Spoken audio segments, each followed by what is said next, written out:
Y a mí me duele, y ustedes saben, salimos porque de aquí, de los dichos de Valeria Massa. siempre Alberto me Fernández manifiesto habla en la cumbre de las esta novena cumbre de las Américas. Lamento que no hayamos podido estar presentes todos los que deberíamos estar en este ámbito tan propicio para el debate. Hoy me toca hablar en mi condición de presidente pro tempore de la CELAC. Somos la comunidad de estados latinoamericanos y del Caribe. Allí convivimos en la diversidad y nos respetamos. Tenemos miradas distintas, pero compartimos preocupaciones semejantes en este presente tan complejo. Nos preocupa que América Latina y el Caribe hayan emergido de la pandemia como la región más endeudada del mundo en desarrollo. El peso promedio de la deuda externa supera el 77% del Producto Bruto Regional. Nos preocupa la informalidad laboral, que hoy supera el 50%. Nos duele esta suerte de lotería del nacimiento, que hace que quienes nacen en humildes pueblos de nuestra región vean reducir casi 15 años sus expectativas de vida respecto de quienes nacen en barrios más acomodados. ¿Por qué padecemos semejantes penurias si nuestra tierra nos ha dotado para producir alimentos y energía como a muy pocas regiones del mundo? La respuesta se encuentra en el orden global. El mundo central ha fijado reglas financieras evidentemente inequitativas. Unos pocos concentran el ingreso, mientras millones de seres humanos quedan atrapados en el pozo de la pobreza. Desde la periferia en la que nos colocan, la América Latina y el Caribe miran con dolor el padecimiento que sobrellevan pueblos hermanos. Cuba soporta un bloqueo de más de 6 décadas impuesto en los años de la Guerra Fría. Y Venezuela tolera otro, mientras que una pandemia que asola a la humanidad arrastra consigo millones de vidas. Con medidas de este tipo se busca condicionar a los gobiernos, pero en los hechos solo se lastima a los pueblos. Definitivamente hubiésemos querido otra cumbre de las Américas. El silencio de los ausentes nos interpela. Para que esto no vuelva a suceder, quisiera dejar sentado para el futuro que el hecho de ser país anfitrión de la cumbre no otorga la capacidad de imponer el derecho de admisión sobre los países miembros del continente. El diálogo en la diversidad es el mejor instrumento para promover la democracia y la lucha contra la desigualdad. Presidente Biden, estoy seguro de que es momento de abrirse de modo fraterno en pos de favorecer intereses comunes. Los años previos a su llegada al gobierno de los Estados Unidos de América estuvieron signados por una política inmensamente dañina para nuestra región, desplegada por una administración que lo precedió. Es hora de que esas políticas cambien y los daños se reparen. Se ha utilizado a la OEA como un gendarme que facilitó un golpe de Estado en Bolivia. Se han apropiado de la conducción del Banco Interamericano de Desarrollo, que históricamente estuvo en manos latinoamericanas. Fueron desbaratadas las acciones de acercamiento a Cuba en las que el Papa Francisco medió, que habían significado avances logrados por la administración de Barack Obama mientras usted era su vicepresidente.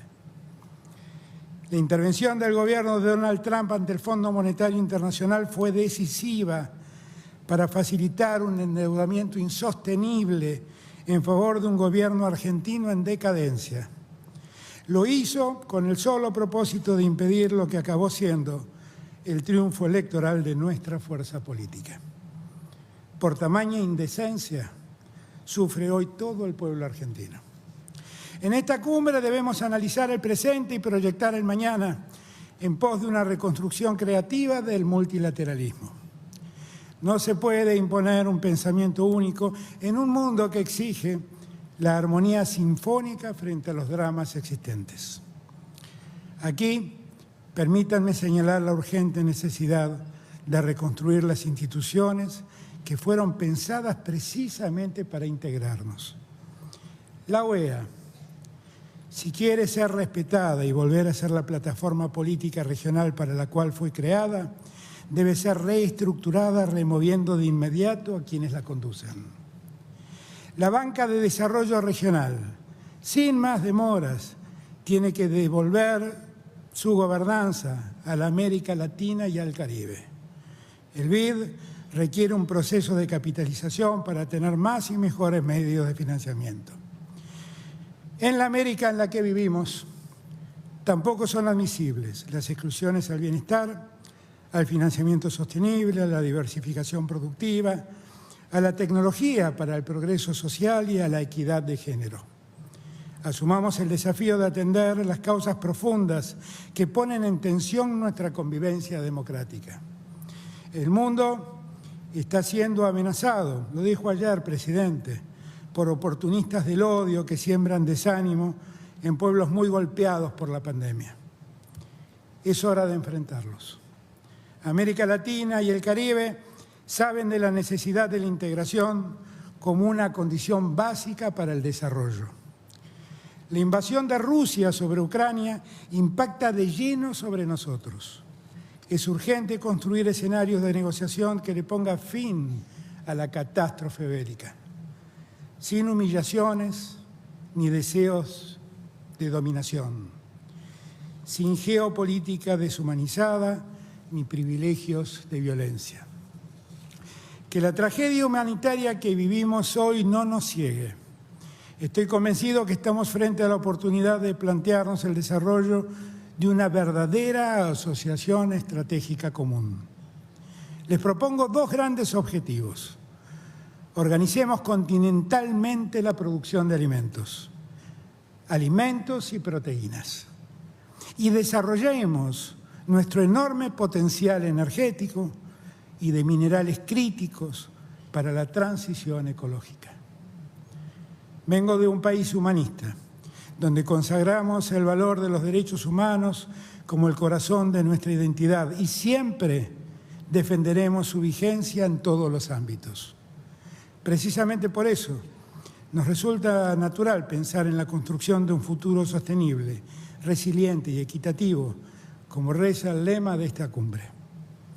No he venido a Los Ángeles a discutir cuándo debemos hacerlo. El momento es hoy. El hambre ataca. Solo debemos debatir cómo hacerlo. Ante tanta desigualdad, debemos plantear la necesidad de políticas impositivas progresivas, aun cuando las élites domésticas nos presenten como un peligro para la calidad democrática. La renta inesperada que la guerra entregó como un regalo a grandes corporaciones alimenticias, petroleras y armamentísticas debe ser gravada para mejorar la distribución del ingreso. ¿Para qué nos eligieron si no es para llevar adelante medidas en beneficio del conjunto de la población y no de unos pocos? No hay teorema del derrame de riqueza que haya funcionado. Ya es hora de que tomemos nota y actuemos en consecuencia. El cambio climático también nos enfrenta a nuevos desafíos. El Caribe lo padece de modo dramático y no hay tiempo para esperar respuestas. Somos acreedores ambientales, aportamos oxígeno al planeta y no somos responsables de emitir los gases que provocan el efecto invernadero. La injusticia ambiental que vivimos destruye nuestro continente. Debemos enfrentar la transición ecológica contando con auxilios financieros suficientes que movilicen la innovación con justicia social. Argentina es un país pacífico. Seguimos reclamando por las vías diplomáticas los legítimos derechos que nos caben sobre nuestras Islas Malvinas, islas que en este logo están ausentes. Seguimos confiando en el diálogo. Tras la tragedia de la pandemia, observamos a las guerras como el triunfo de la insensibilidad humana. Debemos construir juntos, en unidad, un renovado humanismo que, como enseña el Papa Francisco, comience por los últimos para llegar a todos y a todas. Unidos o dominados, unidos por la casa común o dominados por la codicia económica, unidos por el multilateralismo o dominados por la polarización, unidos por la democracia con inclusión social o dominados por el individualismo y la miseria colectiva. Presidente Biden, estoy aquí tratando de construir puentes y derribar muros. Como presidente de la CELAC, quiero invitarlo a participar de nuestra próxima reunión plenaria. Sueño que en una América fraternalmente unida nos comprometamos a que todos los seres humanos que habitan nuestro continente tengan derecho al pan, a la tierra, al techo y al trabajo digno. Muchas gracias. Bueno, termina la exposición del presidente Alberto Fernández, el presidente argentino allí en la Cumbre de las Américas. Lamento que no estemos todos los que tenemos que estar, obviamente en obvia alusión a Venezuela, Nicaragua, Cuba, etcétera, etcétera. Un mimo a Biden, sin nombrarlo a Trump, ¿no? Habló de la administración anterior, la que le precedió, ¿no? Pero Trump, ¿eh? Pero Trump, más o menos así le dijo a Biden. Trató de darle alguna enseñanza, justamente al presidente norteamericano. También, obviamente, en su discurso no se perdió el pero Macri, ¿no? Obviamente, ¿no? Con la deuda y también con Trump, otra vez, diciendo que Trump ayudó a Macri, ¿no? Sí, otra vez. Con la deuda. Y fuerte el momento cuando pide allí a los miembros de la Cumbre de las Américas que la OEA tiene que ser reestructurada y pidió directamente, pido remover de inmediato a quien dirige la OEA. Obviamente en alusión a Almagro, que no se lo banca ni un poquito. Sí, además pidió la dirección del BID que vuelve a América Latina, que la puso Trump, fue uno de los palos a Trump. Dos cosas, dos puntos, dos errores en el discurso del presidente que quiero resaltar. Primero, Venezuela está bloqueada, está negociando con Estados Unidos la provisión de petróleos refinados, así que hay ahí una falta de lectura de diarios. Y por otro lado, cuando habla de creciente desigualdad, no sé de qué habla, porque el coeficiente Gini, tanto de la región como del mundo, o sea, el coeficiente que mide la desigualdad en las sociedades, va en descenso desde hace 30 años. O sea, el mundo tiende a la igualdad. Esto es una bandera constante de ciertos sectores de la política que me parece que no miran la realidad. Elisa Totagamus, ¿qué tal? ¿Cómo le va? Hola, buenas noches. Embajadora, ¿cómo anda? ¿Bien? Bueno, sí, creo que como todos, no me atrevo a decir que sorprendida, pero por supuesto indignada. La verdad es que ver este discurso, que de alguna manera sabíamos hacia dónde se dirigía, lo había alertado tanto el presidente Fernández como incluso ayer su canciller Cafiero en la Cumbre de las Américas. Pero eso, digamos, yo creo que lamentablemente cada una de las cosas que dice se puede responder, pero cuando él habla del silencio de los ausentes, que como ustedes acotan, quiere hablar de Cuba, de Venezuela, de Nicaragua, yo lo que pienso son en todos los asesinados que han habido en estos países, los más de 200 asesinados en el 2017 en Venezuela, de los casi 100 en el 2014, del concejal que tiraron de un 10º piso en la policía militar, de Fernando Albán, del capitán Acosta Arévalo, que fue muerto, asesinado en tortura. Esos son los ausentes y esos son los que uno aspira en algún momento, que la verdad es que ya no sé si hay oportunidad, a que este gobierno argentino recapacite y no utilice estas plataformas, no utilice estos escenarios internacionales para defender a los dictadores, para defender a los criminales de lesa humanidad, sino que los utilice para defender a los venezolanos, a los cubanos, a los nicaragüenses. La verdad es que es lamentable cómo otra vez hablan de las sanciones, que es algo que básicamente es propaganda de la dictadura. La única sanción que le hace daño al pueblo venezolano es que la dictadura de Maduro ha manejado más de $1 billón y se lo han robado absolutamente todo. Y me impresiona, y esto ya lo digo, Eduardo, como argentina, también como madre de un hijo argentino, de otro hijo que nacerá en este país este año, si Dios quiere, que hablen del humanismo de Argentina cuando están usando justamente la Cumbre de las Américas para defender a los dictadores. O sea, están hablando de un país como Argentina, que desde la recuperación de su democracia ha abanderado la democracia y los derechos humanos, y están tirando por la basura todo lo que eso significa, no solo para los argentinos, sino para el resto del mundo. Esa bandera tan importante que ha levantado Argentina, lamentablemente hoy este gobierno la está pisoteando. Le agradezco infinitamente sus palabras, ¿eh? Gracias. Gracias Hasta a ustedes, luego. buenas noches. Bueno, última ronda, Diego Laje. Edu, quiero simplemente resaltar una perla que me pegó. El hecho de ser anfitrión no otorga derecho a admisión, dijo el presidente Alberto Fernández en su intervención reciente.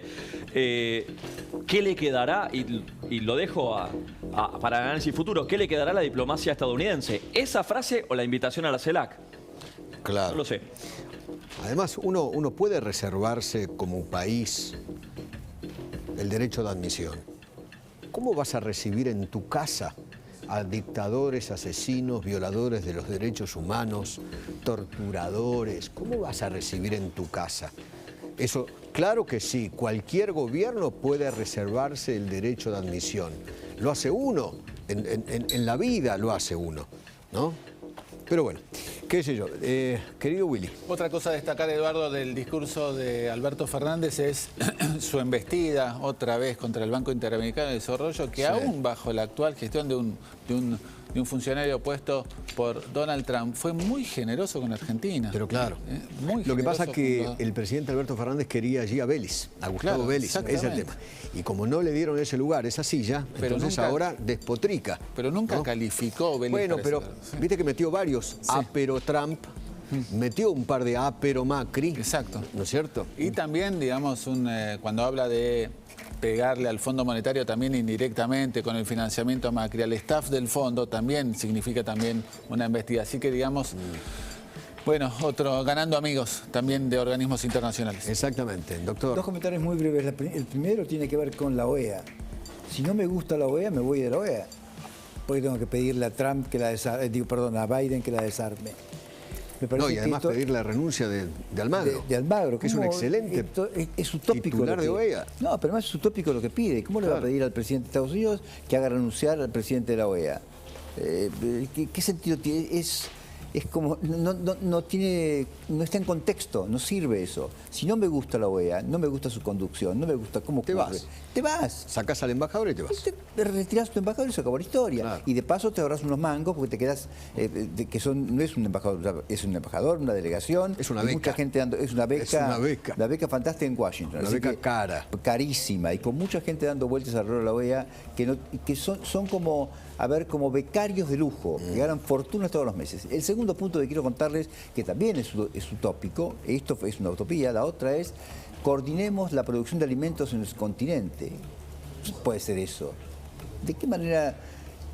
Esto es otra tontería, porque ¿quién va a coordinar la producción de alimentos? ¿De qué se trata esto? Cada país es independiente, autónomo y soberano para producir lo que se le ocurra. De tal modo que es otra cosa que no tiene ningún sentido. En esta retórica casi romántica de recuperar a los perdidos, muy bien la embajadora, hubiera hablado en nombre de los pueblos oprimidos, no de los opresores.